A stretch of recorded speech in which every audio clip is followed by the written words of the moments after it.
이런 식으로 운동을 아침 저녁으로 해주면 좋고요. 30개 5세트씩 해주는 게 좋습니다. 무릎이 안 좋으신데 뱃살을 좀 줄이고 하체를 강화하시기 원하신다면 이 운동 한번 해보세요. 살을 뺐을 때 더 늙어 보이는 경우도 있는데요. 다이어트가 노화를 가속시킨 걸까요? 그러니까 극단적인 식단을 제한하게 되면은 어쨌거나 몸에서 영양소가 다 빠져나가고 몸의 파괴가 이루어집니다. 파괴가 이루어지기 때문에 첫 번째 몸의 변화보다 얼굴에서 변화가 나타나거든요. 얼굴에서의 변화는 얼굴 지방이 빠지게 됩니다. 얼굴 지방이 빠지다 보면 건조해지고 콜라겐이랑 엘라스틴 이런 것들이 감소가 되면서 수분이 쭉 빠지게 돼요. 이 수분이 빠지면서 주름도 지고 산화적인 스트레스로 인해서 딱 보면은 어디서 이렇게 뭐 잠을 못 잤냐 아니면 피부가 이렇게 노화가 됐냐 나이가 10년은 더 들어 보인다 이런 얘기를 하게 됩니다. 그래서 살을 빼면 더 늙어 보일 수 있는 경우가 극단적인 다이어트 영양소를 충분히 섭취하지 않는 상태에서 극단적으로 짧은 기간 안에 하는 다이어트가 무리를 줄 수 있습니다. 체중이 많이 나가지 않더라도 살을 빼야 하는 사람이 있다고 하셨는데요. 어떤 경우가 해당되나요? 보통 저근육형 비만들이신 분들이나 아니면 신체적으로 좀 봤는데 신체 능력이 많이 이렇게 낮으신 분들이 있으세요. 이런 분들은 사실 좀 정상 체중이라도 지방을 좀 빼고 근육량을 올려야 되시는 분들이거든요. 체지방 측정기, 보통 인바디 제품 같은 경우들을 사용하는데 체지방 측정을 하게 되면은 근육량에 비해서 지방량이 많게끔 나오는 표준 범위에서 벗어나는 경우가 있습니다. 표준 범위에서 근육량이 적게끔 저근육형이 나오거나 표준 범위에서 지방이 많은 과체중에 있어서의 지방이 많은 그래프가 나오게 되면 저근육형 비만으로 이렇게 판단을 하게 되거든요. 근데 그러게 되면은 보통 딱 봤을 때에도 정상 체중인 것 같은데 이분은 딱 인바디 체지방 측정기로 측정을 하게 되면 정상 체중이 아니라 저근육형 비만이네. 이런 분들이 대체적으로 신체적인 능력이 많이 이렇게 딸리세요. 아니면 그러니까 이런 분들은 남성분들에 비해서 여성분들이 좀 많은데요. 여성분들이 대체적인데 외형적으로는 옷을 입으면은 한 부위가 살이 많이 이렇게 분포되어 있습니다. 허벅지 뒤나 엉덩이 옆 라인이나 엉덩이가 많이 이렇게 꺼지신 상태에서 배가 이렇게 허리둘레가 많거나 아랫배가 많이 나오거나 팔 뒤가 두껍거나 대체적으로 이런 분들이 이제 그쪽에다 여성분들 특히 그렇지만 지방을 많이 이제 쌓아 놓거든요. 근데 다른 부위는 얇지만 그런 부위가 두꺼우신 분들이 대체적으로 많습니다. 왜? 근육이 적게 되면 몸에 지방을 많이 쌓아두게끔 나오는 시스템으로 변환이 되거든요. 그래서 저근육형 비만인 분들은 외형적으로 그렇기도 하지만 신체적으로도 봤을 때 신체 검사, 일반 체력 검사 했을 때에도 푸시업 아니면 뭐 턱걸이, 윗몸 일으키기, 오래 달리기, 1200m, 1600m 오래 달리기 이런 것들을 다 뭐 유연성 테스트 다 검사해 보면은 평균 정도에서 보통 다 평균 이하 아니면 그 밑단계로 많이 나오세요. 그래서 이런 분들이 대체적으로 상담을 하거나 이렇게 오시면 첫 번째 고민이 뭐냐면 체력이 약해요. 그리고 신체 능력을 키우고 싶어요. 그 다음 두 번째로 원하는 목표가 뱃살을 빼고 싶어요. 다이어트 하고 싶어요. 이렇게 얘기하세요. 그렇지만 여기서 제일 중요한 건 뭐냐면 근력 운동해야 된다는 거. 근력 운동을 해서 몸이 살이 찌지 않는 몸 상태로 만들고 근력 운동을 해야 몸이 피트하게끔 나오기 때문에 체지방이 빠지더라도 몸이 일자로 떨어지지 않고 나오고 들어가고 이런 몸으로 피트하게끔 건강하게끔 나옵니다. 남자는 역삼각형, 여자는 호리병처럼 몸이 그런 식으로 나와야지 살 뺐는데 그냥 일자로 뚝 떨어지면 하나도 피트하지 않고 매력적이지가 않아요. 그런 건강한 상태를 유지하기 위한 저근육형 비만인 분들은 신체 능력을 좋게 만들어야 되는데 첫 번째 근력 운동, 근력 운동 하시고 두 번째 유산소 운동과 식단도 같이 병행하시면서 유연성 잘 키워 나가신다면 많은 도움이 되실 것 같아요. 운동을 해도 배는 그대로다라는 분들이 많습니다. 뱃살과 내장 지방이 특히 안 빠지는 것 같은 이유는 무엇인가요? 생활 습관에 있어서 가장 중요하다고 봅니다. 이 생활 습관이 사실 우리가 살아오면서 20대 나의 얼굴은 10대부터 20대에 살아왔던 나의 모습이 나의 얼굴, 내 몸이고요. 30대의 나의 모습도 20대부터 30대, 30대부터 40대도 내가 지금 중년에 있다면 중년의 나의 모습도 그 전에 살아왔던 나의 모습이 바로 보여진다고 보거든요. 그래서 과거 병력이라고 얘기합니다. 과거 병력, 과거 이력, 히스토리라고 얘기하는데 이 히스토리적인 부분에 있어서 생활 습관이 내가 어떻게 했냐에 따라서 틀려진다는 거죠. 근데 예를 들어서 내가 몸이 아파서 약을 주기적으로 복용을 많이 하고 이 약을 뭐 항생제든 소염제든 이런 것들이 몸에 계속 뭐 어디가 통증이 있거나 뭐 어디가 다쳐서 소화가 안 돼서 이런 것들을 계속 먹게 되면은 일반인에 비해서 이 간의 해독 능력이나 간에 있어서의 그런 이 케파 자체가 원활하지 않습니다. 그런 분들이 단백질 섭취를 해갖고 내가 몸을 만든다? 그러면 이게 몸에 흡수가 잘 되고 세포에 잘 전달이 돼갖고 몸이 잘 만들어질까요? 간 기능이 약하고, 간 기능이 약하면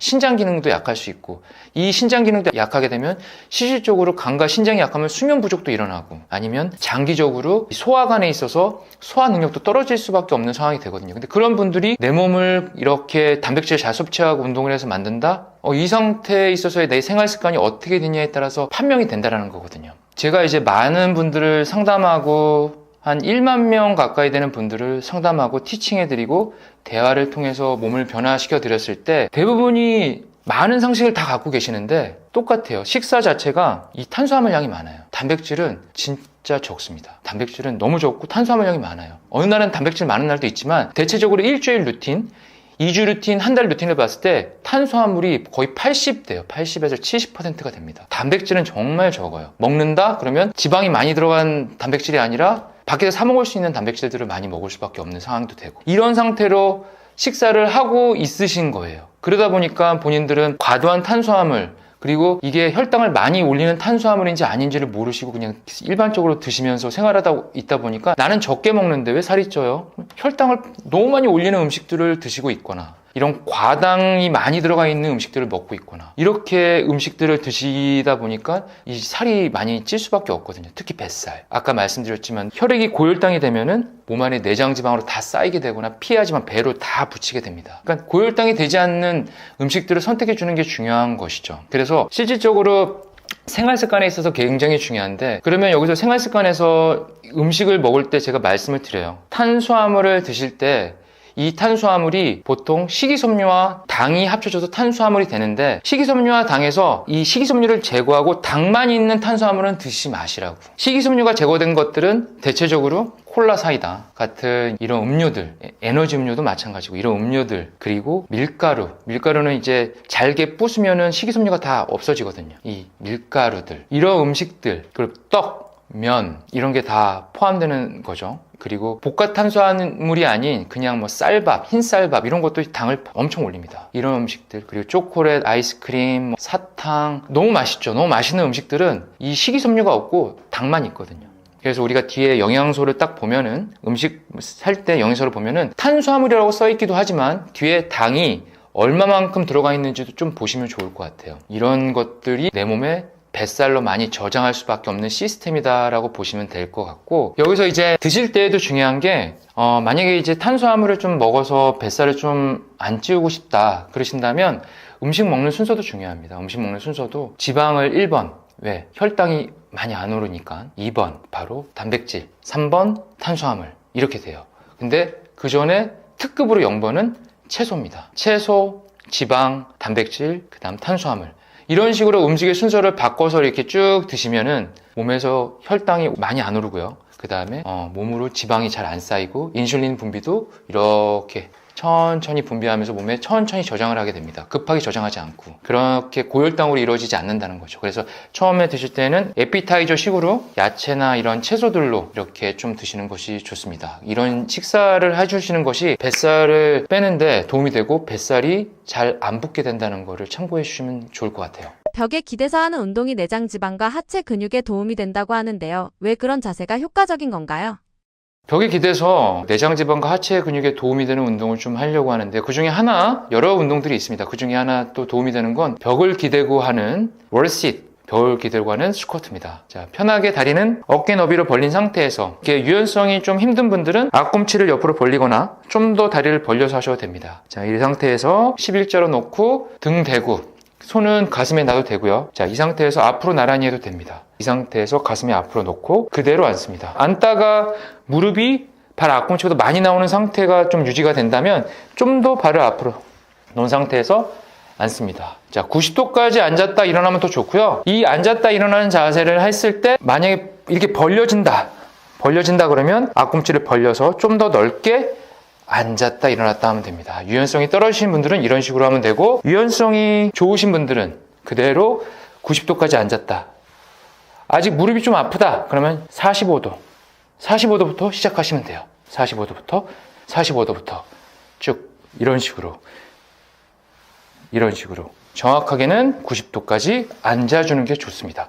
이런 식으로 운동을 하루에 아침 저녁으로 사실 해주면 좋고요. 5세트씩 30개 5세트씩 해주는 게 좋습니다. 근데 힘들다, 마찬가지로 3세트씩 30개씩. 이것도 힘들다, 처음엔 10개씩 3세트. 여러분이 함께 해주시면 도움이 됩니다. 자, 무릎이 안 좋으신데 뱃살을 좀 줄이고 하체를 강화하시기 원하신다면 이 운동 한번 해보세요. 잡고 그대로 앉습니다. 자, 이대로 1분간 하시면 됩니다. 1분간 하시면 되는데, 자, 이 상태가 좀 잘 된다, 아니면 제대로 운동하고 싶다, 그럼 처음에 30초만 이 상태를 하고 일어나서 무릎이 안 좋으면 짧게만 앉습니다.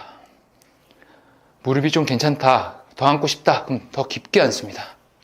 깊게 20번 앉고 다시 잡고 30초 하면 되고요. 다시 두 번째, 다시 20번 하고 다시 30초. 자, 이 운동은 처음 시작할 때 30초간 하프 스쿼트로 잡고 하고, 그 다음에 20번 하고 다시 30초간 하프 스쿼트로 잡고 정적인 자세를 유지하는 겁니다. 이게 한 세트. 이렇게 해서 아침 3세트, 저녁 3세트 이렇게 해주시면 많은 도움이 됩니다. 우리가 무심코 하게 되는 자세 중에서 몸에 치명적인 영향을 주는 자세는 어떤 건가요? 자, 우리가 평상시에 일을 하는 자세가 이제 세상이 많이 바뀌어서 다 이제 서서 하는 자세도 많이 있지만 의자에서 앉아서 하는 자세가 많습니다. 이렇게 컴퓨터를 사용하게 되면, 아니면 스마트폰을 서서 봐도 이 어깨가 앞으로 이렇게 말릴 수밖에 없는 자세거든요. 이 말릴 수밖에 없는 자세를 하게 되면 자연적으로 목이 앞으로 이렇게 나오게 됩니다. 집중을 하면 집중을 할수록 목이 이렇게 앞으로 나오게 되는데, 약간 목을 이렇게 조금만 빼더라도 목에서 받는 이 스트레스, 이 목뼈, 이 경추 쪽에서 받는 스트레스가 한 4kg에서 5kg 정도는 받고요. 이게 정말 이렇게 접을 정도로 이런 식으로 가게 되면 2kg에서 25kg 이상의 하중을 받게 됩니다. 그럼 목에 있는 스트레스가 바로 어깨로 가고, 어깨에서 이 부분을 감당을 못하게 되면 바로 이 경추 디스크에 문제가 오게 되거든요. 근데 여기서 더 중요한 게 뭐냐면, 앞으로 이렇게 숙이다 보면은 허리까지 같이 이렇게 펴져야 되는데, 요추 허리가 펴져야 되는데 허리까지 이렇게 굽어지게 돼요. 이런 굽어지는 현상들이 일어나는 겁니다. 그래서 사실 바른 자세라고 하는 거는 뭐냐면, 사실은 이렇게 쭉 세워서 횡격막을 이렇게 들이마시면서 가만히 있는 자세가 바른 자세긴 하지만, 좀 이렇게 굽으신 분들이나 아니면 이런 자세를 하시는 분들은 대체적으로 하셔야 될 첫 번째가, 허리가 이렇게 후방 경사되어 있는 거를 다시 전방으로 돌릴 수 있게 골반을 이렇게 후방으로 돌리면서 허리를 아치면 안 됩니다. 그러니까 쉽게 얘기해서 허리가 이런 식으로 되어 있으면 여기서 고관절을 돌리면서 골반을 이렇게 후방 경사로 위로 올리면서 허리가 이렇게 펴지기만 하면 여기 어깨는 앞으로 이렇게 라운드 숄더식으로 앞으로 가질 않아요. 근데 허리가 이렇게 편하게 뒤로 후방 경사식으로 골반이 전방으로 이렇게 돌아가게 되면 자연적으로 어깨는 말린 형태로 가게 되고 고개는 집중하기 위해서 앞으로 숙이게 됩니다. 그래서 어려우시겠지만 좀 이렇게 허리를 쭉 펴서 할 수 있는 자세로 허리 쪽에다가 쿠션을 대거나 좀 그런 의자들을 좀 앉으셔서 하게 되면은 자연적으로 어깨는 펴지고 고개도 앞으로 나가는 게 더 불편해져요. 근데 그렇게끔 해주시면 도움이 될 것 같습니다. 목, 어깨, 허리 통증이 계속 반복되는 분들이 많습니다. 치료를 받아도 다시 아픈 이유가 뭔가요? 증상은 치료했지만 그 다음 그 사후 관리가 중요하거든요. 우리가 오늘 예를 들어서 물리치료를 받았는데, 물리치료 받고 나서 통증 괜찮아졌어, 어깨 통증 있었는데 받고 나니까 좀 시원해졌어, 괜찮은 것 같아. 자, 일 시작. 어깨 앞으로 라운드 숄더, 고개 앞으로 숙이면서 1시간만 딱 하면 다시 안 좋아. 이게 반복 패턴입니다. 이 반복 패턴이 되지 않게끔 치료하면서도 내 일반적인 일상생활에서의 자세도 정말 중요하고요. 두 번째는 이 라운드 숄더의 예를 들자면, 앞으로 몸이 이렇게 굽은 상태에서 이제 펴줘야 된다. 그러면 등만 쭉 펴줬다. 끝? 그러면 안 되거든요.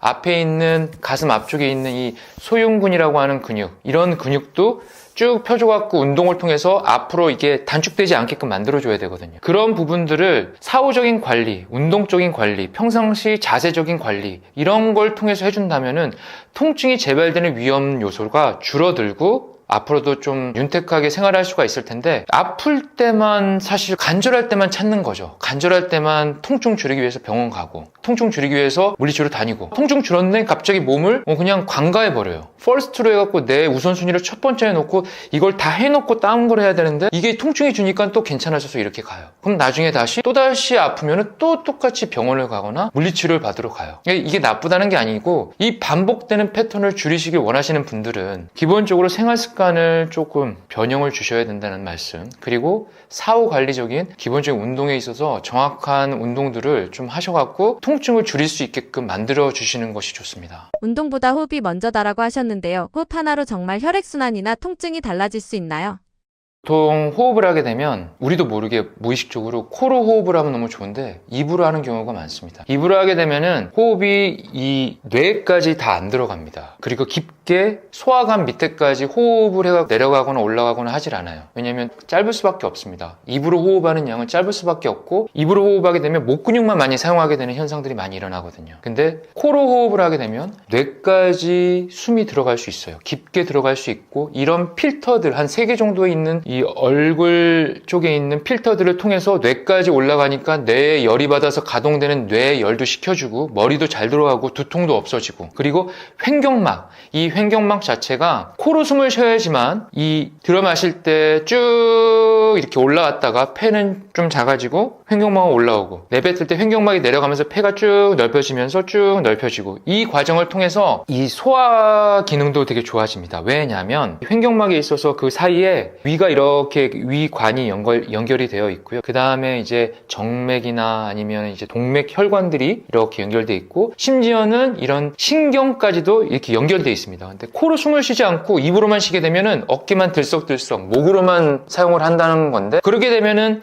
혈액순환이 우선 안 돼요. 혈액순환이 잘 안 돼. 그럼 소화 능력 떨어지는 게 1번. 그 다음에 소화 능력도 떨어지는 거에다가 기본적으로 근육량을 늘리려고 하시는 분들도 소화관, 위, 소장, 대장 이런 것들이 잘 움직여야지만 내 몸에서 흡수가 잘 될 거 아닙니까? 그 혈액순환도 잘 될 거고, 이런 부분들이 급속도로 떨어지거든요. 그래서 이런 코로 호흡하는 이 복식 호흡이 중요하다. 호흡법만 바꿔도 틀리다는 건 뭐냐면, 호흡만 잘해도 근육량이 좋아지고 소화 기능도 좋아지고 두통이나 머리의 회전력도 되게 빨라지고 좋아질 수 있다는 점입니다. 그래서 보통 복식 호흡은 한 6초 정도는 코로 들이마셨다가, 코로 들이마시면 배가 나오거든요. 그 다음에 다시 입으로 코랑 같이 내뱉으면서 배가 들어가고, 들어마셨다가 다시 입으로 후 내뱉고, 6초 이 시스템으로 연습을 하시면서 운동을 할 때나 걷기, 뛰는 거는 조금 무리가 될 수 있고요. 하다 보면 입으로 할 수밖에 없고, 걷기, 그리고 일반적으로 하는 근력 운동들 다 포함될 수 있어요. 근데 이제 중량이 많이 들어가는 운동들은 또 어쩔 수 없이 숨을 참았다가 입으로 내뱉어야 되는 이런 호흡을 해야 되기 때문에, 스티킹 포인트, 숨을 참는 구간에 호흡을 해야 되기 때문에 그 부분은 좀 어려울 수 있지만, 우리가 기본적으로 웜업을 하거나 스트레칭을 하거나 일상생활 속에서는 복식 호흡을 해주는 것이 소화 기능도 좋아지고 뇌도 기능도 좋아지고 머리도 맑아지고 두통도 없어지고, 여러모로 좋습니다. 자기 전에 간단하게 할 수 있는 통증 잡아주는 운동 있을까요? 자, 여러 가지 좋은 운동들이 많지만 자기 전에 딱 이 3가지 운동만 한번 해보시기 바랍니다. 이 3가지 운동이 스트레칭이라고 볼 수도 있고 운동이라도 볼 수 있는데, 이 동작을 하게 되면 2주만 지나면 고관절, 그 다음에 허리 통증, 그 다음 목 통증 많이 좋아집니다. 첫 번째 동작은 이 무릎 꿇은 상태에서 이 엉덩이 위쪽, 이 골반 끝에 손바닥 위쪽을 딱 대고 팔꿈치를 모으면서 올라갑니다. 팔꿈치를 모으면서 올라간 상태에서 이대로 골반 앞으로 밀면서 고관절을 펴준다고 생각하면서 고개를 뒤로 젖힙니다. 10초 유지했다가 내려왔다가 다시 하나 둘 올라오면서 팔꿈치 모으면서 견갑골 모아주고, 그 다음에 고개 뒤로 젖히면서 골반을 밀면서, 팔로 골반을 밀면서, 그 다음에 고관절을 펴줍니다. 이 동작 첫 번째. 두 번째 동작, 장요근 스트레칭. 발 앞으로 이렇게 앞구비 자세를 취한 상태에서 그대로 두 손을 여기 잡아도 되고요. 편하게 옆에 잡을 때가 있으면 편히 잡으셔도 됩니다. 뭐 의자가 있으면 의자 잡아도 되고요. 균형 잡을 수 있는 분들은 이렇게 잡고 그대로 몸을 앞으로 밀어줍니다. 몸을 앞으로 밀어서 이쪽 고관절과 이쪽에 있는 장요근이 유연하게끔 쭉 늘려줍니다. 자, 이것도 마찬가지로 10초 정도 하고 다시 원상태로 왔다가 다시 10초 정도 합니다. 자, 이게 바로 장요근 고관절 스트레칭. 그 다음 맨 마지막 코브라 포즈. 엎드려서, 자, 두 손 앞에 놔두고 이 상태에서 하나 둘 스핑크스 포즈 하나, 코브라 포즈 하나. 자, 스핑크스 포즈를 하게 되면은 이거는 모든 분들이 하실 수 있을 거예요. 고개를 들어야 됩니다. 정면을 바라보고. 이거는 모든 분들이 할 수 있는 상태고, 여기서 더 유연성이 있고 통증이 좀 없다 이런 분들은 펴서 고개 들고 코브라 포즈. 허리에 있는 요추와 목에 있는 경추까지 쭉 스트레칭 해주고 복근 이완시켜줍니다. 자, 이것도 마찬가지로 10초씩 3회. 이 동작들 여러분들 보시면 알겠지만 말려있는 등, 굽혀있는 허리, 다 허리 통증, 목 통증, 어깨 통증이 있으신 분들은 꼭 해주시면 도움이 돼요. 하루에 아침, 점심, 저녁 해주면 너무 좋고, 한 번 할 때 한 동작에 10초, 10초, 10초 3번, 10초, 10초, 10초 3번. 그래서 세 동작을 3세트로 10초씩 하시면 됩니다. 다이어트 할 때 절대 먹으면 안 되는 음식이 있을까요? 보통 이제 저녁이 되면 배가 많이 고파서 이제 허기가 지기 마련인데, 저녁에는 실상 기름진 음식이나 이렇게 단 음식, 트랜스 지방이 많은 음식, 밀가루, 이런 액상가당이 첨가된 음료 같은 음식들은 정말 자제를 하는 것이 중요합니다. 그리고 이제 남성분들은 좀 많이 느낄 수도 있는데, 이제 보통 저녁이 되면 허기지는 부분들에 있어서도 술이 좀 많이 영향을 미치거든요. 술을 조금 자제하는 것이 중요하고, 술을 먹게 되면 이제 좀 다음날 좀 많이 이렇게 허기가 더 많이 지고 혈당이 떨어지다 보니까 단 음식이 더 많이 이제 땡기거든요. 이제 그런 부분들을 참고해서 저녁에는 혈당을 많이 높이는 음식, 인슐린이 많이 분비되면서 혈당을 많이 높이는 음식이 진짜 정말 안 좋고요. 그 다음 이제 그 외적으로는 트랜스 지방, 이제 가공된 지방들로 음식을 만든 식품들이 정말 좀 안 좋고, 그런 것들만 좀 자제해 주면은 좋습니다. 그래도 좀 먹어도 좀 될 수 있는 음식들은, 저의 경우 같은 경우는 예전에 한창 저도 다이어트 한 적이 있는데, 다이어트 했을 때 저녁에 와서 이제 좀 살을 빼고 싶다 이런 적이 있었어요. 근데 그때는 삶은 달걀 같은 경우도 많이 먹었고, 그 다음에 계란찜 같은 경우도 좀 해먹고, 그런 것도 괜찮았고, 단백질이니까. 그 다음에 이제 연두부나 두부 이런 것도 사실 좀 좋습니다. 이런 것도 사실 혈당을 많이 안 올리기 때문에 먹으면은 살이 잘 많이 안 쪄요. 근데 대신에 또 많이 먹으면 이게 살이 또 많이 붓기 때문에 어느 정도 허기가 좀 찰 정도의 양으로, 자기가 딱 봤을 때 찰 정도의 양으로 먹는 것이 가장 중요하고, 그 밖에 정말 극단적으로 좀 살을 빼야 된다 그럴 때에는 당근도 좋고요, 이제 오이도 좋습니다. 이제 당근 같은 경우도 저녁에 수분이 많아서 저녁에 먹을 때 그냥 먹으면 순간적으로 포만감이 이렇게 느껴집니다. 이럴 때 이제 먹고 그냥 좀 바로 좀 주무셔도 괜찮고요. 당근도 먹어도 좀 좋습니다. 대신 둘 같이 먹으면 이게 서로 이제 영양소가 싸우기 때문에 좀 이렇게 피하는 것이 사실은 좋습니다. 밤에 먹으면 무조건 살이 찐다고 하는데 야식으로 먹어도 괜찮은 음식도 있을까요? 피해야 될 음식은, 우선 오후에 이제 일을 하고 활동을 하고 나서 저녁에 들어오면 허기가 많이 질 수밖에 없어요. 근데 그때는 사실 배가 고픈 것보다 뇌에서 이렇게 신호를 보내갖고 배가 고프게끔 내 몸 상태를 만들어주고 있는 겁니다. 그리고 자기에 대한 보상도 있고 스트레스도 많이 받기 때문에 그걸 풀기 위해서 우리가 선택할 때 좀 이렇게 좀 강한 음식들을 먹어요. 그러니까 짜고 맵고 달고 이런 음식들은 사실 중국 요리도 될 수 있고요. 짜장면, 짬뽕, 탕수육, 이게 나쁜 음식이 아니라 저녁에 먹으면 살이 많이 찌는 음식입니다. 그래서 그런 음식들이 조금 살이 어쩔 수 없이 좀 많이 찔 수밖에 없고, 그 음식 중에서도 밀가루, 혈당을 많이 올릴 수밖에 없는 밀가루가 또 많이 살을 찌게 만들 수밖에 없는 요인이 되고요. 그리고 트랜스 지방이 많은 거, 가공류 있잖아요. 소세지 같은 것들, 이런 가공류들이 살을 더 많이 찌우게 만듭니다. 피자, 햄버거, 이런 정크푸드 같은 경우. 근데 저녁이 되면 사실 뭐 곱창이든 이런 치킨이든 이 트랜스 지방이나 아니면 포화 지방이 많은 음식들을 몸에서는 이제 많이 원합니다. 하지만 내가 살을 줄여야 된다고 생각을 한다면 이런 것들은 좀 배제하고, 더 중요한 거는 이제 살을 뺄 수 있는 음식들을 먹어야 되는 거죠. 그러니까 살이 뺀다기보다 살을 잘 안 찔 수 있는 음식들을 먹는 것이 중요합니다. 그러니까 하루 중에 몸이 지쳐서 채워져야 될 영양소의 순수 단백질인 뭐 계란, 달걀 이런 거 좋고요. 두부나 연두부 뭐 이런 것들도 좋습니다. 그리고 이제 우유도 따뜻하게 해서 어느 정도 한 100ml 정도 따뜻하게 해서 천천히 드셔주는 것도 괜찮고요. 유지방이긴 하지만 좀 도움이 되고요. 그리고 좀 살을 급격하게 빼겠다고 한다면 이제 뭐 오이나 이제 당근 이런 것도 좋습니다. 제가 예전에 저도 한창 다이어트하고 뭐 보디빌딩 같은 이제 시합도 나가보고 막 15년, 20년 전에 막 이렇게 나가봤을 때는 그때 이제 극단적으로 뺄 때 저도 오이나 당근을 이렇게 많이 먹었어요. 그리고 중요한 건 이 오이, 당근이 서로 이렇게 싸우지 않게, 영양소가 싸우지 않게 하루는 오이, 하루는 당근 뭐 이런 식으로 드셔주는 것도 좋습니다. 그리고 마지막으로 좀 그래도 조금 단 걸 먹고 싶다 그럼 말린 과일 뭐 이런 것도 드셔도 되는데 소량으로 드셔야 되고요. 그 다음 뭐 방울토마토 이런 것도 좋습니다. 방울토마토 채소로 분류되기 때문에 방울토마토도 좋고, 바나나도 뭐 소량으로 드셔주는 거 괜찮습니다. 그러니까 이런 것들을 드셔준다면 아무래도 저녁에는 살이 덜 찔 수 있는 상태로 스트레스로 가실 수 있어요. 다이어트에 식후 혈당이 중요한 이유는 무엇인가요?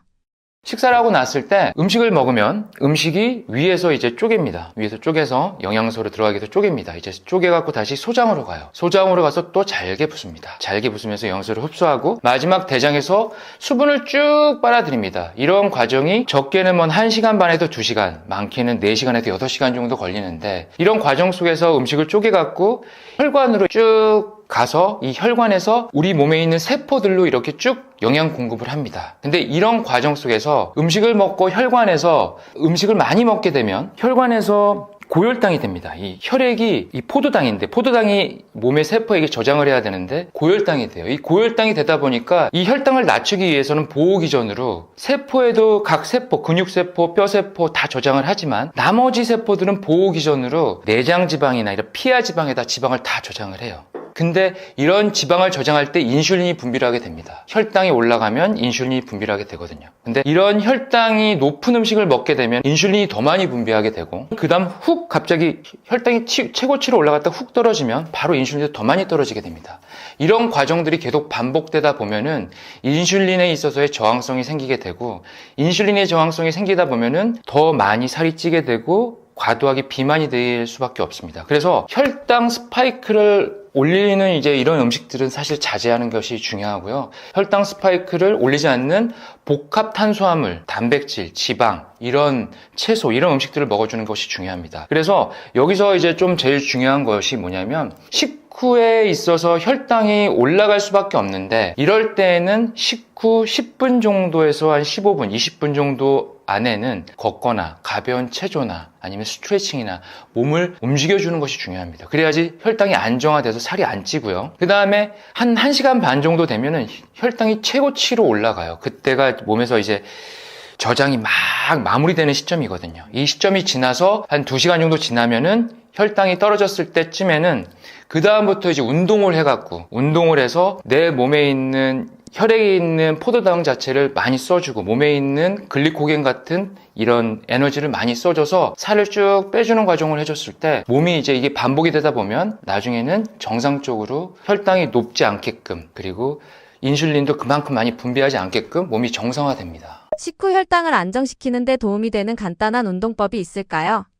사실 안정시킬 때 간단한 운동법은 우리가 서서 그냥 움직이는 것들이 많이 있어요. 서서 체조 같은 경우 아니면 앉아서 하는 운동들 아니면 벽에서 하는 운동들 뭐 말로 표현하자면 벽에서 하는 벽 스쿼트, 월sit 뭐 이런 것도 되게 좋고요. 왜냐면 관절에 무리도 없으면서 체중을 부하를 나한테 주면서 큰 근육인 허벅지 엉덩이 운동들 이런 운동들을 많이 사용할 수가 있거든요. 근데 허벅지 엉덩이 운동들을 많이 사용할 수 있는 운동들을 하다 보면 몸에 있는 혈당들을 많이 사용하게 됩니다. 혈액에 있는 포도당도 많이 사용하게 되고요. 포도당도 많이 사용한 반면 몸에 있는 글리코겐에 있는 에너지 그 다음 간에 있는 에너지 이런 글리코겐들을 쪼개갖고 또 혈관으로 가서 혈액이 몸으로 또 포도당으로 해갖고 에너지를 또 사용하게 됩니다. 이런 과정들이 반복되면서 운동을 하는 것이 가장 중요한데 제일 좋은 거는 이제 벽에서 하는 안전하고 할 수 있는 벽 스쿼트 이런 거 좋고요. 의자에서 앉았다 일어났다 하면서 하는 의자 스쿼트 의자를 잡고 이제 버티면서 해주는 뭐 스테이틱 스쿼트 아니면 이제 의자 잡고 다리를 옆으로 벌렸다 아니면 의자 잡고 런지 안전하게 할 수 있으면서도 몸에서 활동량이 큰 운동들, 그러니까 하체를 많이 움직여주는 것이 제일 첫 번째고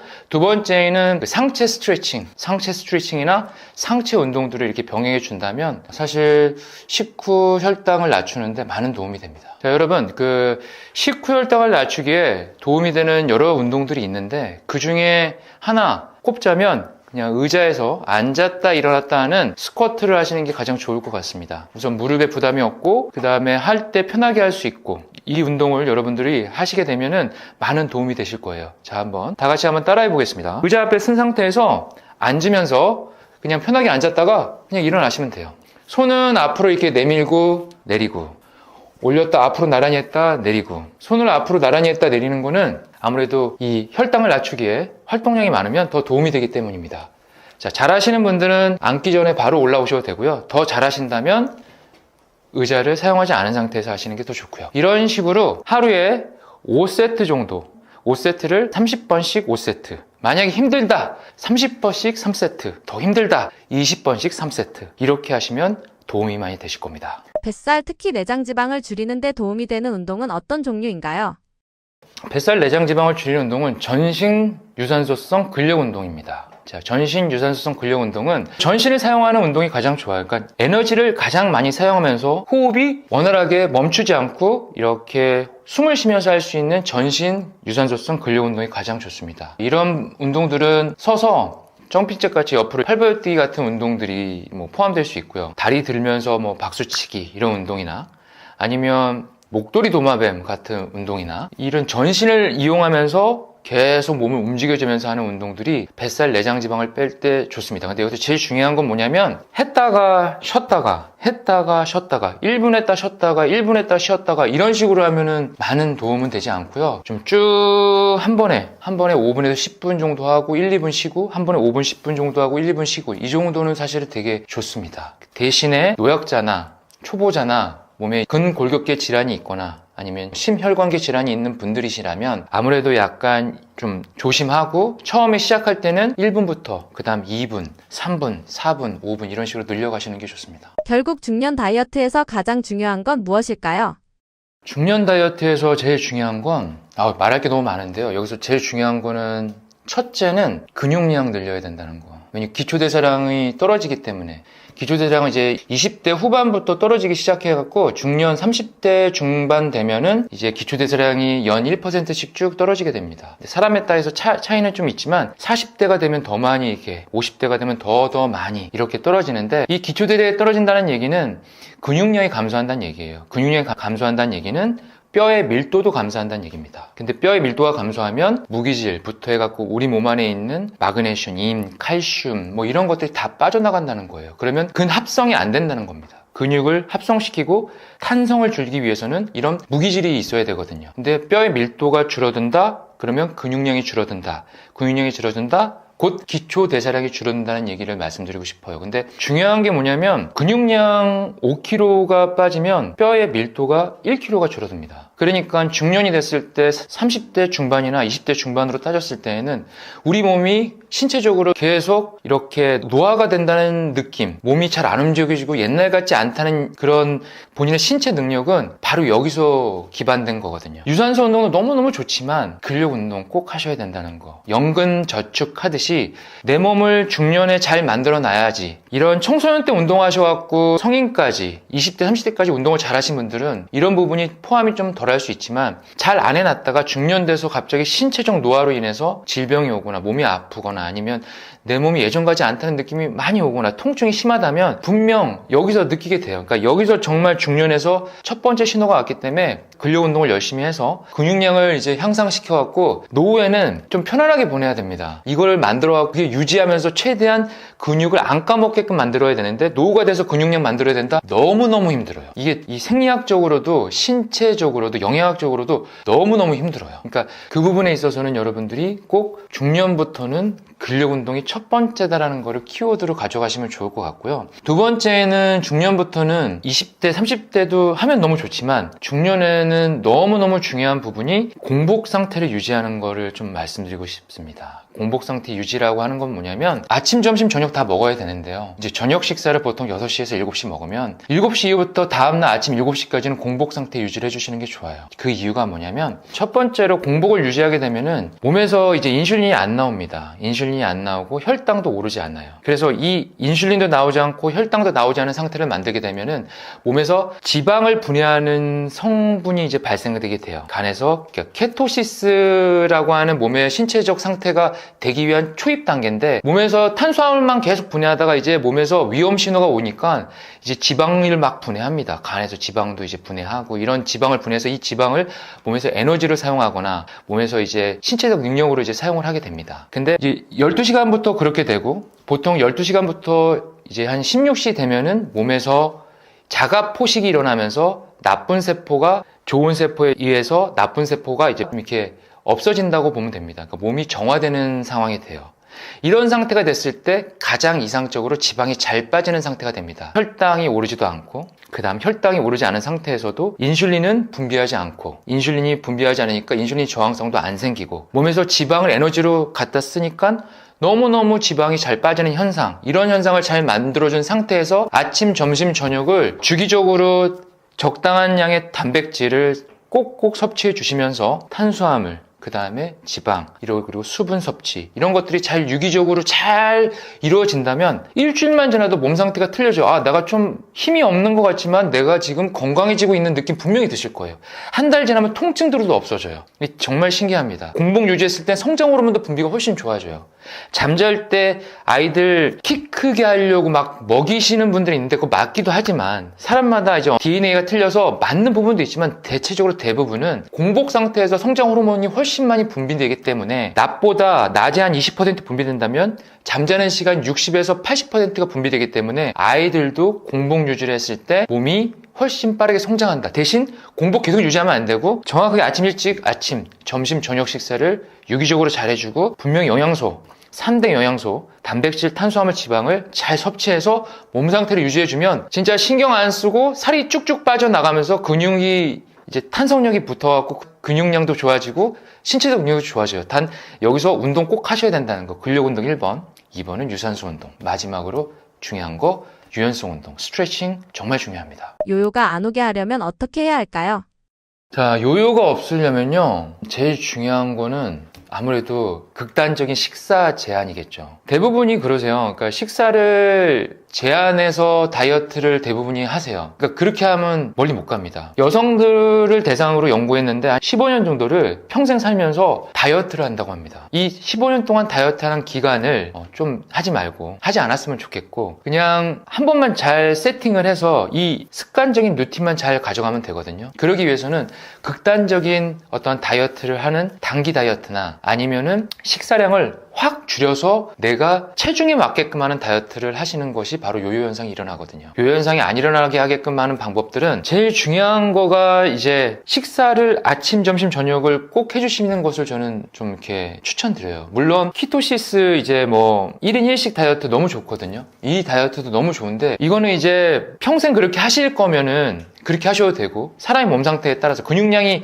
적은데 그렇게 하시면 또 힘들 수도 있거든요. 그러니까 그러지 마시고 우선은 정상적으로 아침, 점심, 저녁, 아니면 아침, 저녁 이렇게끔 식사를 해주시는 것도 좋습니다. 근데 여기서 이제 제가 조금 설명을 좀 드리면, 이 식사를 어떻게 하냐면 언제, 얼마만큼, 어느 시간대에 하는 것이 가장 중요합니다. 식사를 언제, 얼마만큼, 어느 시간대에 하는 것이 가장 중요하다고 말씀드릴 수 있을 것 같아요. 그러니까 식사를 지금 말씀드린 대로 저녁부터 해서 아침 시간까지 공복을 유지하고 나서 아침에 이제 식사를 할 때는 보통 6시에서 8시 사이 식사하는 것이 가장 좋습니다.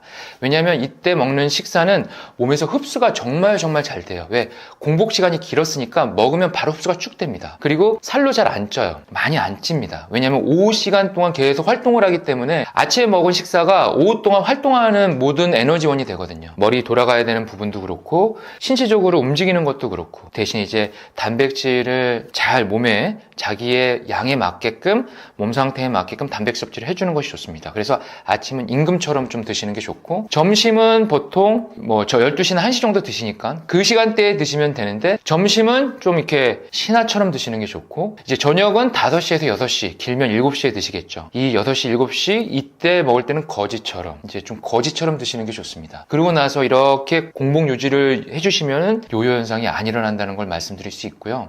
이 드실 때 중요한 건 뭐냐면 시간 텀을 4시간에서 보통 6시간 텀을 드시는 게 좋아요. 왜? 인슐린이 나와서 분비되고 저장하는 시간이 2시간 정도 걸려요. 이 2시간 정도 걸리는 시간들을 2시간만, 예를 들어서 2시간마다 막 계속 먹으면 인슐린이 계속 나오거든요. 그 인슐린이 계속 나오면 살이 계속 붙을 수밖에 없는 시스템이 됩니다. 그래서 대체적으로 주부들이 이제 약간 겪고 있는 고민 중에 하나가, 나는 안 먹는데 살이 찐다라고 얘기를 하거든요. 근데 이게 사람에 따라 틀려요. 어떤 분들은 몸 상태를 다 만들어 놓은 상태에서 먹었을 때 그렇게 먹어도 되는 분이 있는 반면, 대체적으로 주부들은 활동량도 적고 운동도 적게 하고 육아도 준비하고 산후적인 부분들이 이래서 체중 불어난 것도 있고, 이런 부분들이 다 포함되어 있는 상태에서 이제 극단적인 다이어트를 하거나 아니면 조금만 먹 먹겠다고 해서 조금씩 계속 주워 먹게 되면 인슐린이 계속 나오는 거거든요. 근데 그걸 주워 먹을 때 닭가슴살을 주워 먹겠어요? 아니면 뭐 단백질인 두부만 주워 먹겠어요? 아니면 식물성인? 아니면 생선을 먹겠어요? 아니면 고기를 먹겠어요? 아닙니다. 간편하게 쉽게 먹을 수 있는 혈당이 오를 수밖에 없는 이런 단당류들, 뭐 과일도 될 수 있고 떡도 될 수 있고 밀가루 특히 빵 이런 거 조금씩 먹는데 이거 당 계속 올리거든요. 혈당 계속 올라가고 인슐린 계속 분비하기 때문에 몸에서는 계속 인슐린이 계속 나오니까 인슐린에 있어서 계속 이 혈액에 있는 농도가 짙어지니까 얘는 계속 몸 안에 저장해갖고 위험 신호를 적게 만들려고 몸 안에 저장을 하니까 내장 지방이 점점 불어나고 내장지방이 불어나니까 인슐린에 대한 저항성이 높아지고 인슐린의 저항성이 높아지니까 계속 혈당은 높아지고 살은 계속 찌는 시스템이 돼서 나중에는 고혈압, 고지혈증, 그 다음에 심혈관계 질환까지 오고 심지어는 당뇨까지 오는 현상들이 발생하게 되는 거거든요. 그런 부분들로 인해서 자주 먹는 건 좋은데 어떤 음식을 먹냐가 사실은 중요하고요. 당을 올리지 않는 음식을 먹겠다 그러면 괜찮을 수도 있습니다. 그렇지만 내가 근육 대비 지방이 많다면 저근육형 비만이든지 근육이 있더라도 지방이 많다면 공복 시간을 어느 정도 4시간에서 8시간을 유지해주고 인슐린이 나오지 않게끔 혈당이 오르지 않게끔 계속 만들어줘야지 몸에서 간에서 지방을 분해하고 연소시켜갖고 지방을 분해하게끔 만드는 몸의 상태를 만들어주는 최적화를 만들어줘야 되거든요. 이런 최적화를 하지 않는 상태에서 살을 빼려고 한다는 자체가 거기서부터 이제 좀 쉽지 않은 거예요. 그러니까 몸 상태를 최적화적으로 만들기 위해서는 식사 시간에 공복 상태 유지, 4시간에 8시간 공복 상태 유지, 이게 제일 중요한 1번. 거기서 플러스 근력 운동을 하고 근육 운동을 해야지 근육이 점점 탄선력이 좋아지고 근육이 어느 정도 이렇게 각 어깨 공장, 팔 공장, 뭐 여기 전완 공장, 뭐 가슴 공장, 하체 공장들이 점점 커지면 거기다가 또 당을 갖다 쓰게 되거든요. 그러면 혈당이 떨어질 수밖에 없어요. 근육이 커지면 당을 많이 쓸 수밖에 없기 때문에 근력 운동을 하는 것이 중요하다. 그러다 보면은 심장도 비대해지고 안에 있는 장기들도 더 근육량이 늘고 더 혈액순환도 잘 되게끔 소화 기능도 좋아질 수밖에 없는 시스템이 되거든요. 그러다 보면 몸의 최적화 상태가 됐을 때 살이 더 잘 빠지게 되는 겁니다. 그래서 다이어트는 사실 뭐냐면 우리가 생각했을 때 돈 모으듯이 1 더하기 1은 2가 될 것 같은데 1 더하기 1이 3이 되고요. 3 더하기 3이 6이 될 것 같은데 3 더하기 3이 9가 됩니다. 9 더하기 9가 18이 될 것 같은데 9 더하기 9가 30이 돼요. 이게 점점 점징적으로 그냥 치고 올라가요. 그 몸 상태를 만들기까지 보통 15일에서 30일이 걸려요. 이 15일에서 30일에 대한 공복 상태 유지, 근력 운동, 유산소 운동, 병행을 하신다면 한 일주일만 지나도 몸에 확 느껴지고요. 2주만 지나면 그 다음부터 시스템이 돌아가요. 왜냐하면 몸에서 세포 자체가 이 장기들은 보통 약간의 기간은 틀릴 수 있지만 보통 2주에서 3주 정도의 세포가 리셋돼요. 그리고 몸에 있는 근육부터 해서 근골격 이런 세포들도 한 달 정도 내외로 해서 리셋됩니다. 이 리셋되는 과정으로 통해서 몸이 계속 변환이 되는 거거든요. 이 변환이 되는 시스템이 되려면 2주 정도 그런 식으로 보내고 그 다음 한 달 정도 딱 보냈을 때부터 가속도가 이렇게 붙어 나가요. 그래서 다이어트를 내가 하겠다. 극단적인 다이어트 말고 다이어트를 하겠다는 거는 천천히 한 달, 2달, 3달 정도 내 몸을 최적화를 딱 만들어 놓은 상태에서 유지하시면 되세요. 욕심이 생긴다? 근육량을 더 만들고 지방을 더 줄이고 그래서 6개월, 1년 정도의 내 몸을 만든 상태에서 그대로 그냥 몸 상태를 유지하시면 살이 잘 안 찌는 몸이 되시는 겁니다. 근데 여기서 내가 그냥 조금 빨리 1주, 2주 동안 빠르게끔 내가 살을 빼려고 식단을 줄이거나 극단적인 식단을 줄이거나 운동도 안 하고 조금씩밖에 주워 먹지 않는 그런 음식들로 인해서 살이 안 빠진다는 식으로 아니면 그런 식으로 다이어트를 하게 되면 요요 현상이 일어나고 피부도 노화가 일어나고 주름도 가속화돼요. 주름도 지고 건조한 피부가 되고 이런 몸 상태가 되기 때문에 또 몸에서도 힘이 하나도 없고 그리고 몸에 있는 면역력도 훨씬 떨어지고 혈액순환도 안 좋습니다. 그래서 사실 다이어트는 몸의 파괴고 파괴는 몸에 영향을 많이 미쳐요. 근데 그 영향을 많이 미치는 거를 그렇게 극단적인 선택을 해서 몸에 영향을 미쳐갖고 요요 현상으로 나게끔 몸 상태를 만들지 마시고 이렇게 스텝 바이 스텝으로 하나씩 몸 상태를 좋게 만들으셔갖고 그냥 내가 이 정도면 만족된다 하고 유지하시는 루틴을 만드시는 것이 중요하다고 봅니다. 50대 이후로 절대 하면 안 되는 운동도 있다는데 어떤 건가요?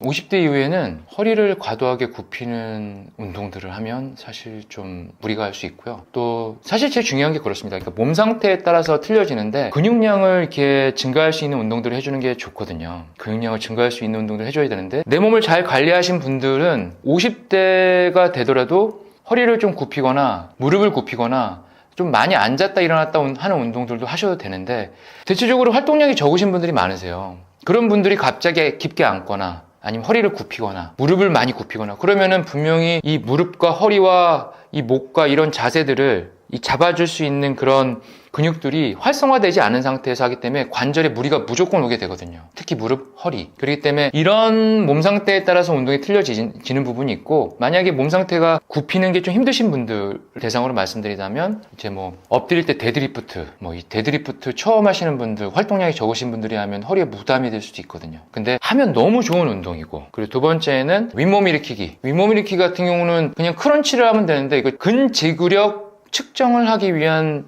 운동이거든요. 근데 사람들이 모르고 복근 운동한다고 윗몸 일으키기 하는데 별로 좋지가 않습니다. 목과 허리에 부담이 많이 갈 수 있어요. 그래서 그런 분들은 대체적으로 이제 뭐 수건을 이용해서 복부만 운동할 수 있는 크런치, 목에 부담을 적게 하면서 할 수 있는, 허리에 부담을 적게 할 수 있는 크런치 운동을 해주시는 게 사실은 정말 좋아요. 그리고 좀 이렇게 몸 상태가 좋으신 분들, 평범하신 분들이라고 한다면 데드리프트 운동 하시는 게 좋습니다. 근데 이제 허리가 아치가 된 상태에서 엎드리는, 정확하게 배워서 엎드리는 자세로 해주시는 게 등 전체를 운동할 수 있는 운동이기 때문에 하시는 게 좋고요. 그리고 어깨도 펴지고 등도 펴지고 그리고 몸 전체가 뒤로 이렇게 쭉 펴질 수 있는 운동이 됩니다. 목도 허리도 이렇게 펴질 수 있는 운동이 되기 때문에 좋고 그 다음에 이제 스쿼트는 정말 하시면 도움이 되실 것 같아요. 근데 스쿼트를 처음 하실 때 힘드시다면 의자 잡고 스쿼트를 하시거나 의자에서 앉았다 일어났다 하는 스쿼트를 하시거나 벽에 기대서 하는 스쿼트로 처음 시작해갖고 내 몸을 최대한 이용해서 하체 근력을 키우시는 게 좋습니다. 왜냐하면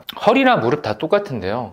중력을 받고 운동을 해야지만 근육량이 좋아지거든요. 중력을 받지 않고 운동을 한다는 거는 근육량이 상승하기가 근육의 텐션, 근육의 탄성력이 좋아진다는 게 어렵습니다. 그래서 중력을 받고 운동을 해야지 허리가 튼튼해진다는 건 내 몸의 중력을 계속 받게끔 운동을 해줘야 되기 때문에 말씀드리는 거예요. 그래서 허리 부분은 또 특히 스쿼트 같은 경우는 되게 도움이 많이 되고요. 또 무릎 같은 경우도 이제 뭐 수술하시거나 관절염이 있거나 이런 분들은 좀 제외하고 뭐 앉아서 하거나 누워서 하셔야 되겠지만 좀 무릎에 부담이 되고 무릎이 약하신 분들은 스쿼트 같은 경우가 도움이 많이 된다. 왜냐하면 무릎에는 사실상 근육의 연부 조직이 이렇게 다 있지 않고 그냥 뼈하고 연골로 이루어져 있어요. 그러다 보니까 여기에는 수분이나 이런 것들이 들어가서 무릎을 좋게 만들거나 하는 그런 상태가 아니거든요. 무릎을 좋게 만들고 부담을 줄여줄 수 있는 건 무릎을 붙잡고 있는 근육들, 이 근육들이 무릎을 옆에서 이렇게 어시스트 해줘갖고 무릎이 편해지게끔 만들어줄 수 있게끔 해줘야 된다는 겁니다. 그러기 위해서는 무릎 앞 허벅지 대퇴사두근과 그 다음에 이 종아리 근육 그리고 뒤 허벅지 햄스트링 이 부분들이 강하게 되는 것이 중요합니다. 그러기 위해서는 스쿼트만한 것이 또 없어요. 스쿼트 또 뭐 관절염이 있으시거나 무릎에 이제 수술한 지 얼마 안 되신 분들은 이제 앉아서 하는 무릎 다리 들어 올리기 뭐 레그 익스텐션, 누워서는 레그 익스텐션, 다리 그냥 누워서 다리 들어 올렸다 내리는 뭐 레그레어, 한 발로 하는 레그레이즈 뭐 이런 것들을 하시는 것이 도움이 되고 그런 것들을 통해서 그 다음에 서서 하셔야 됩니다. 왜 그렇게 해야 되냐면 어쨌거나 우리는 걸어 다녀야 되거든요. 걸어 다녀야지 심폐지구력도 좋아지고 뼈도 좋아지고 심혈관계 질환도 좋아지거든요. 걷기 위해서 누워서 앉아서 서서 그 다음에 약간 빨리 걸으면서 그 다음 뛰면서까지 돼야지만 건강한 신체가 될 수 있다고 말씀드릴 수 있을 것 같아요. 50대 이후에 한국인들 건강이 무너지는 가장 큰 이유는 무엇인가요? 생활습관이라고 말씀드릴 수 있을 것 같아요. 이것도 생활습관. 과다한 나트륨 섭취, 과다한 당 섭취 이런 음식들을 우리는 그냥 20, 30대에는 모르고 먹었던 음식들이 그때는 살이 안 쪘으니까 그냥 편하게 먹었던 음식들이 40, 50대 되다 보면은 기초대사량은 떨어지고 근골격도 약해지고 그러니까 몸에서 살은 더 많이 찌고 살이 많이 찌면서 신체적 능력이 떨어지니까 움직이기 싫어지고 계속 앉게 되고 누워있고 이렇게 되거든요. 그러니까 이런 생활 습관으로 인해서 중년 50대가 되면은 아무래도 좀 힘들어진다는 거죠. 근데 우리가 알아야 될 게 뭐냐면 이런 내장 지방을 빼거나 체지방을 뺄 때 이런 수용체들이 있습니다. 알파 수용체라고 하는 것과 베타 수용체들이 있는데 중년이 됐을 때 제일 고민은 아마 뱃살일 겁니다. 이 뱃살, 허리둘레가 이제 점점 늘어나는 거가 고민이 되고 허리둘레가 늘어나니까 허리, 무릎 뭐 다 아프거든요. 어깨. 이 허리둘레가 줄면은 통증 줄게 돼 있습니다. 근데 이게 대체적으로 봤을 때 내장지방은 그 알파 수용체, 베타 수용체 이렇게 말씀드리는데 내장지방은 이 베타 수용체가 많고요. 체지방, 이 피하 지방, 이게 허벅지나 뱃살이나 엉덩이 뒤쪽에 들어가는 거는 알파 수용체가 많습니다. 알파 수용체는 지방이 잘 이렇게 안 빠지는 수용체라고 보시면 되고요. 베타 수용체는 지방이 잘 빠지는 수용체라고 보시면 됩니다. 그래서 우리가 음식 조절만 잘하고 운동만 하면 뱃살이 빠지는데 뱃살 중에서 어디가 더 잘 빠지냐면 내장 지방이 잘 빠집니다. 그리고 피하 지방은 천천히 빠져요. 왜냐하면 피하 지방에 알파 수용체가 많고 내장 지방엔 베타 수용체가 많고, 그리고 세포 자체에 있는 지방 크기에도 내장 지방의 크기가 훨씬 크고요. 체지방, 피하 지방에 있는 게 훨씬 작습니다. 그래서 1, 2주만 운동해도 남성분들은 내장 지방이 사실 많다 보니까 남성분들은 1, 2주 운동하면 좀 티가 나요. 뱃살이 쭉 줄어요. 근데 여성분들은 내장 지방보다는 엉덩이나 허벅지 뒤, 이 뱃살, 허리살, 팔뚝살 이런 쪽이 많다 보니까 피하 지방이 빠지는 속도 자체가 늦다 보니까 여성분들은 좀 그게 더뎌지게 느껴져요. 근데 이런 현상들이 20, 30대에는 못 느끼는 현상들인데 40, 50대 되다 보면은 이 내장 지방과 피하 지방에 있어서 나는 왜 살이 잘 안 빠져요? 왜 티가 안 나요? 막 이런 부분도 다 포함된다는 거예요. 그래서 남성분들이 근육이 많아서 더 많은 에너지를 사용하고 더 많이 이렇게 지방을 이렇게 분해할 수 있는 신체적인 조건도 있는 반면에 신체 골격상 그리고 이런 호르몬적인 부분도 포함 다 해서 남성분들은 내장 지방이 많은 부분들이 있기 때문에 이런 부분들이 쉽게 1, 2주만 해도 티가 좀 잘 나고, 여성분들은 1, 2주만 하더라도 티가 덜 나는 이유가 바로 이런 이유 때문에 그렇습니다. 중년 이후 가장 많이 하는 잘못된 건강 습관 한 가지를 꼽는다면 무엇인가요? 중년 이후에 이제 20, 30대와는 틀리게 신체적 능력이 좋다면 바로 밖에서 사람들과 뛰어놀거나 아니면 이렇게 같이 활동을 하거나 레저를 보내거나 할 텐데, 중년 이후에 조금 아무래도 좀 힘든 부분은 그냥 운동이 걷기로 하시는 부분들이 있습니다. 운동을 한다는 건 걷기가 아니라 이게 숨이 이렇게 가빠야 되는 거거든요. 숨이 가쁘고 이산화탄소의 양이 많이 나가야 되는 겁니다. 몸에서 이산화탄소가 많이 배출되면 배출될수록 신체적인 능력이 좋아지거든요. 근데 그냥 평범하게 걷기식으로 한다. 이게 잘못된 생활 습관이거든요. 그러니까 이런 것들은 식후에 하는 거는 괜찮아요. 왜냐면 혈당을 올리지 않게끔, 인슐린이 올리지 않게끔, 내 몸에 지방이 잘 안 쌓이게끔 신체적으로 그 몸 상태를 만들어주는 건 좋은데, 그냥 운동을 걷기식으로 한다? 이거는 사실상 운동이 아니라 그냥 신체 활동이라고 보시면 좋을 것 같아요. 그래서 숨이 가쁘게끔 운동할 수 있게끔 하루에 10분 이상 가쁘게끔 해주시는 거, 이게 중요하고요. 시간이 많다 그럼 30분, 더 많다 1시간 이렇게 늘려가 주시는 게 좋습니다. 숨이 가빠야지만 탄수화물의 양이 많이 나가야지만 몸이 변화되게 되어 있습니다. 그리고 땀이 나게 되어 있고요. 땀이 나게 되려면 그냥 천천히 걷고 그냥 일반적으로 그냥 호흡이 원활하게 있는 상태에서 한다? 이거는 그냥 신체 활동이라고 보시면 될 것 같아요. 정말 이 운동만은 추천하고 싶다 하는 간단한 운동법이 있다면 무엇인가요? 일상생활 중에서 꼭 여러분한테 추천드리고 싶은 두 가지가 있습니다. 첫 번째, 스트레칭적인 거 하나. 두 번째, 무릎을 강화시킬 수 있는 운동 하나. 이 두 가지는 중년분들한테 도움이 많이 되실 것 같아요. 첫 번째로 스트레칭, 맥켄지 신전 운동이라고 하는 동작인데 의자에서 하는 겁니다. 의자에서 두 팔을 양옆으로 이렇게 펼치고요. 그 다음에 이 허리가 이렇게 말린 상태가 아니라 허리를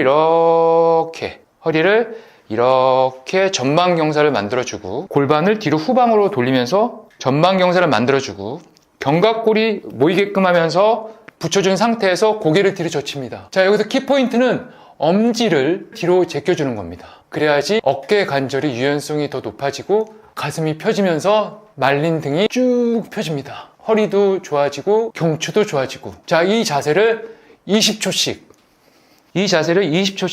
3회를 해주시는 게 가장 효과적입니다. 20초씩 3회. 아침, 점심, 저녁. 키포인트, 엄지를 뒤로 제껴주는 겁니다. 펼쳐서. 그래서 견갑골을 모아주고, 그래야지만 목에 있는 경추와 허리에 있는 요추가 척추에 있어서 C자 라인이 딱, 역C자 라인이 딱 이루어집니다. 이 흉추 빼놓고 목과 허리만 역C자가 돼야 됩니다. 그래야지만 목 통증 줄고, 어깨 통증 줄고, 허리 통증도 줄어듭니다. 이거 꼭 실천하시기 바랍니다. 두 번째로, 중년분들한테 또 도움이 되는 게 가장 편하면서도 할 수 있는 운동인데, 이 다리, 그냥 의자에서 다리 들어 올렸다 내리시면 됩니다. 그래서 그냥 옆에 이렇게 잡고 편하게 다리 이렇게 들고 하나, 둘, 셋, 넷, 다섯. 자, 내렸다가 다시 하나, 둘, 셋, 넷, 다섯. 자, 반대쪽도 하나, 둘, 셋, 넷, 다섯.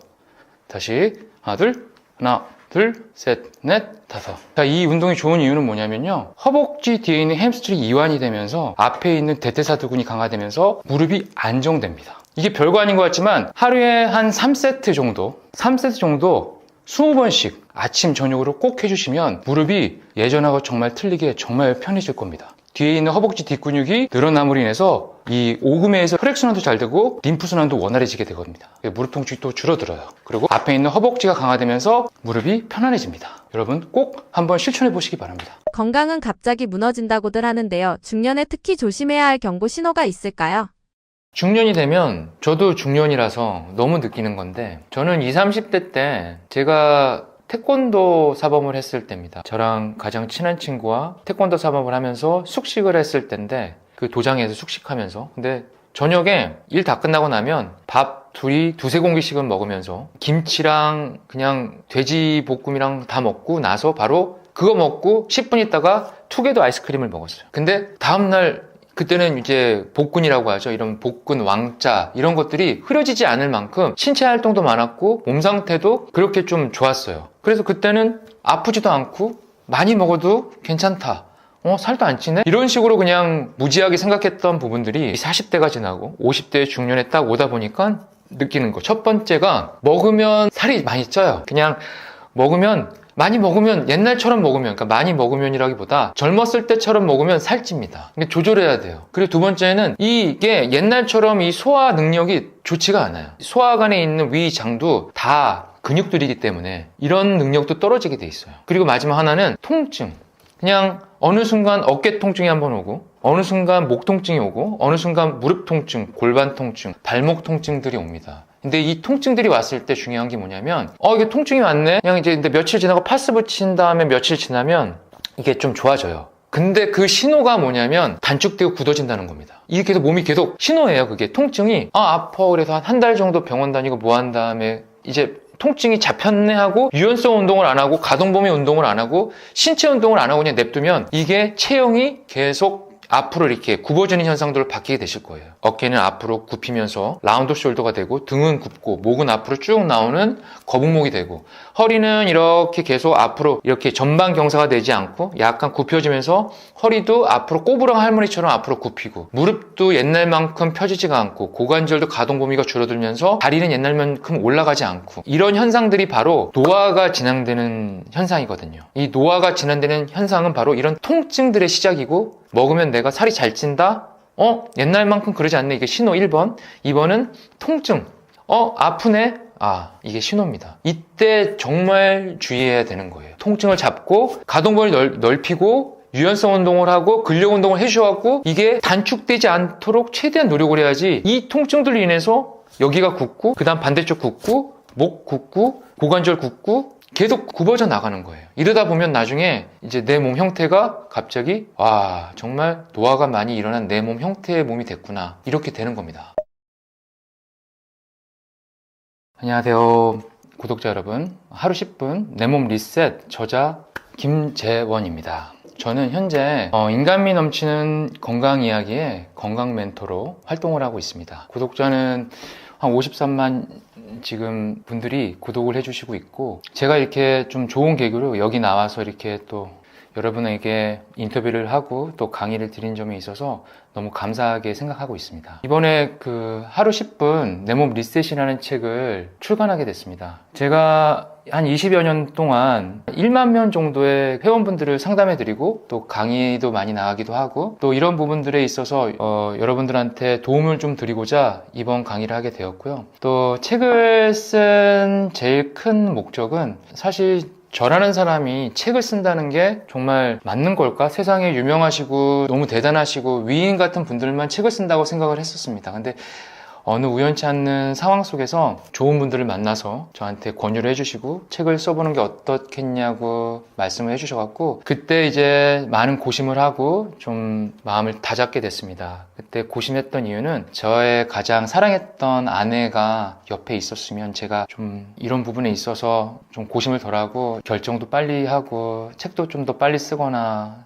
여러분들 좀 빨리 찾아뵈실 수 있었을 것 같은데, 아내가 이제 좀 몇 년 전에 일찍 좀 어쩔 수 없이 하늘나라로 가는 상황이다 보니까 제가 아들도 육아를 해야 되고, 그때 아들이 초등학생이었습니다. 그러니까 아들도 육아를 해야 되고, 아들과 또 집안일과 또 사회생활도 하면서 또 돈도 벌어야 되는 상황들도 막 겹치다 보니까, 또 플러스해서 저도 굉장한 상실감에 빠져 있어서 저라는 사람이 과연 책을 써야 되는지가 의문이었습니다. 그 고심이 제일 컸어요. 내가 슬프고 내가 너무 힘든데, 내가 이렇게 잘 못 일어나고 이런 상태인데 이거를 여러분들한테 내가 건강이라는 이야기를 해도 될까라는 고심을 많이 했다가, 이제 주변에서 가까운 가족분들이나 주변에서 좀 힘을 주시고, 그리고 또 구독자, 제 인감이 넘치는 건강 멘토 채널의 구독자분들도 통증이 줄었다, 몸이 좋아졌다, 이런 말씀을 해주셔갖고 또 많은 힘을 얻게 됐어요. 마지막으로 또 아들이 아빠가 이렇게 활동하는 모습을 너무 좋아하더라고요. 뿌듯해하고, 엄마가 없는 부재 안에서도 아들이 이렇게 좀 엄마에 대한 사랑이 아빠한테 닿오다 보니까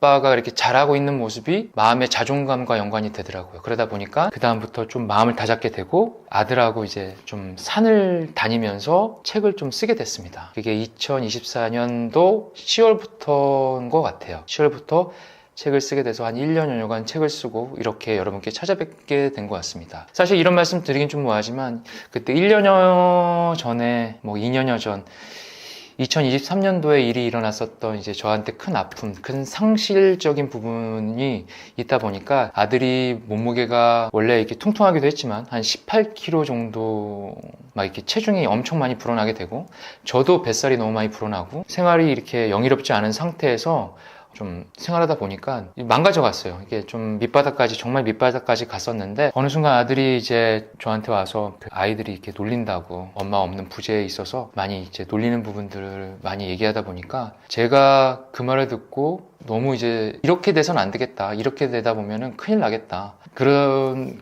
감정이 막 치올르면서 이제 아들하고 산을 다니기 시작했습니다. 그러면서 책을 쓰게 됐고, 아들하고 지금까지는 한 60여 곳에서 한 80여 곳의 큰 산들을 다 다니기도 하고, 지금도 다니고 있고, 작은 산들도 지금 다니고 있습니다. 그래서 아들이 한 18kg에서 한 20kg 빠졌고요. 키도 한 3cm 정도 컸습니다. 이런 부분들에 저한테는 되게 큰 자존감과 자신감이 올라갈 수 있는 부분이 생기면서 책을 써도 되겠다라는 마음이 더 생기게 됐어요. 쓰면서도. 그래서 여러분한테 이렇게 와서 좀 인사드리는 부분들, 그리고 또 이번에 제 책이 이렇게 나왔으니까 한번 한 권씩 갖고 계시면 도움이 되실 것 같아요. 도움이 되실 것 같고, 언제건 또 궁금한 사항이 있으면 개인적으로 제 채널에 와서 문의하셔도 되고요. 이쪽 똑똑한 한 스푼 이쪽 채널에 와서도 문의를 주셔도 좋을 것 같습니다. 저는 여러분들한테 언제나 건강과 함께하는 이야기를 나눌 수 있는 건강 멘토로 함께하고 싶습니다. 사운드 바디, 사운드 마인드라고는 키워드를 갖고 있는 제 채널인데, 사운드 바디, 사운드 마인드라는 말은 몸이 건강해야 정신도 건강해진다.